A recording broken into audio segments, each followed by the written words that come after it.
Hello, hello, hello. Welcome to Chill Pill episode 58. दोस्तों आज़ादी 1947 में मिली थी, पर क्या पता कुछ जंजीरें आज भी टूटनी बाकी है। आज की कहानी है परी और उसकी शापित हवेली। एक ऐसी हवेली जो आज़ादी के बाद भी गुलामों की तरह अपने मालिक को पकड़ के रखती है। परी और के कजिन घर वापस आए। घर वो लोग बेच रहे थे। वो घर में 22 साल पहले परी जब बहुत ही छोटी लड़की थी, वो घर छोड़ के वो चले गए थे। उस घर जब से उनके पास थी, वो घर में कुछ अच्छा नहीं हुआ था। उनके दादाजी घर लेके मर गए। उनका पिताजी का बिजनेस फ्लॉप हो गया, जिससे उनका हार्ट अटैक होकर मर गए। और माँ बीमारी से बिस्तर में अब तक लेटी हुई। उनको पता चला कि ये घर शापित है, तो उन्होंने घर छोड़ के चले गए।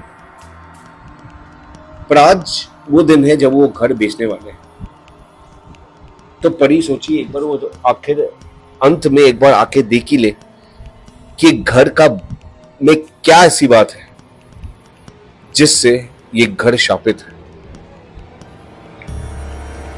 अगर ये घर वो किसी को बेच भी दे, ये शापित उनको भी नहीं छोड़ेगा। तो इससे अच्छा ही ये शापित का अंत वो खुद ही कर दे। वो घर आती है। घर में वाइब बिल्कुल अच्छा नहीं है, बहुत डरावनी है। लग रहा है कि कोई अंदर से देख रहा है, कोई अंदर से उनको सुकून से रहने नहीं दे रहा है। वो घर आती है अपने कजन के साथ और इधर उधर छानबीन करती है। छानबीन करके उन्होंने नोटिस करते हैं नीचे एक छोटा सा गोडाउन। अभी परी को बचपन में उनको याद भी नहीं था ये गोडाउन के बारे में, पर उन्होंने नीचे जाके उन्होंने गोडाउन देखा। गोडाउन में उनको एक डायरी मिली जहां लिखा था, जब तक इस घर में हमारा निशान होगा तुम कभी आजाद नहीं होगी। वो लोग इंडिया, हम लोग इंडिया छोड़ सकते हैं, पर इनकी आजादी जब तक ये घर में जो भी रहेगा हिंदुस्तान में उसको कभी नहीं मिलेगा। इंडिया को फ्रीडम मिल गया था, पर परी और परिवार को फ्रीडम मिल ही नहीं रहा था। इतने सालों से सिर्फ अत्याचार अत्याचार अत्याचार। परी सोचने लगी क्या कर सकते हैं। उन्हें एक पूजा रखा। पूजा रखते रखते आग लग गया, वो भी अनसक्सेसफुल हुआ। उन्होंने चर्च गई, चर्च में भी कोई सोल्यूशन नहीं मिला।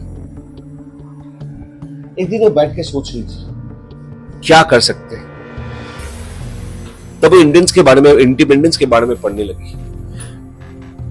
और तब कुछ को लगा कि हमें इंडिपेंडेंस कैसे मिला। जब गांधी जी और बाकी सब भारत के निवासी अंग्रेजी चीज यूज करना, इस्तेमाल करना बंद किए और हमने बॉयकॉट किया, तब जाके हमें आजादी मिली। तब उसको आइडिया आया।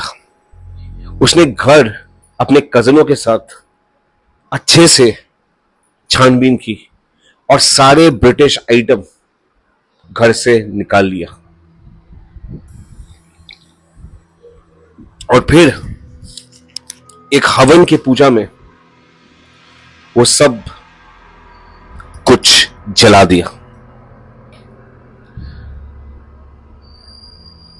वो आग बहुत ही तेज थी उस रात। 5 घंटा तक आग जली, और जब आग जल रहा था बहुत आवाजें सुनाई दे रहा था। कोई चीख रहा था, कोई आवाजें सुना दे रहा था, दीवार गिरने लगा था, कांच टूटने लगा था, बहुत बहुत आवाज आ रहा था। और 5 घंटे के बाद सब कुछ शांत हो गया। तब पंडित जी बोला कि अब जाके तुम्हारा शापित खत्म हुआ है। ये पूरा घर में जब तक ये ब्रिटिशों से के चीजें थी, वो सब इस घर को पकड़ के रखा था। जैसे कि अभी भी ब्रिटिश है इंडिया में, और जो भी हिंदुस्तान इस घर में रहने आ रहा था उसके साथ से मौत ही मौत। ये कहानी बहुत ही छोटी सी है, बट ये एक बहुत ही इंपॉर्टेंट कहानी है।